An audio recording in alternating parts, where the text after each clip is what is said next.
ce gouvernement a dépensé pendant cette période 13 milliards 650 millions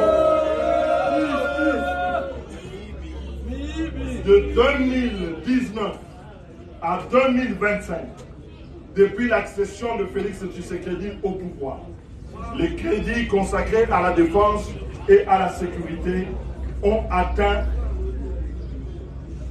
13 milliards 650 millions de dollars. Pour quel résultat? Mais pour quel résultat? Vous voulez qu'on en parle? Oui. Les 13 milliards n'ont pas amené une amélioration décisive sur le terrain. Non. Pas de renforcement visible de l'outil de défense.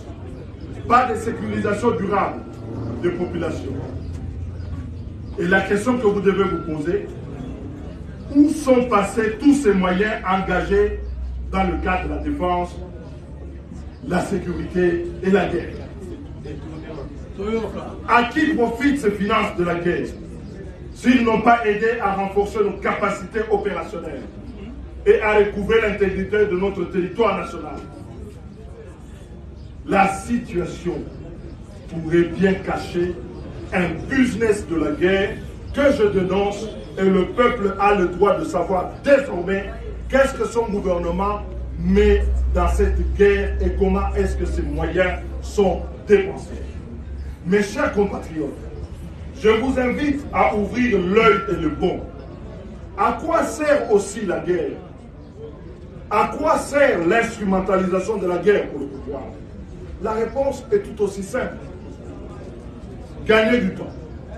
Éviter de rendre le compte. Parce que nous sommes en guerre. On n'a pas à rendre compte. Les urgences sont ailleurs.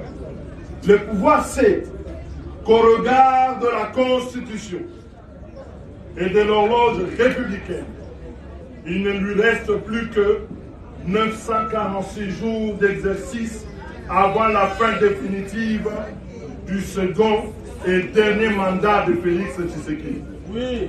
La feuille de route de la CENI doit être mise en œuvre sans délai en vue de l'organisation des prochaines élections dont la convocation est prévue dans cette feuille de route pour le 23 octobre 2028. Dans ce contexte, le maintien d'une logique de guerre permet d'éluder les débats sur l'essentiel. La préparation des échéances électorales à venir, au lieu de préparer l'alternance démocratique, le pouvoir entretient la diversion et la distraction permanente. La guerre est pour le pouvoir un écran. La guerre est pour le pouvoir un refuge.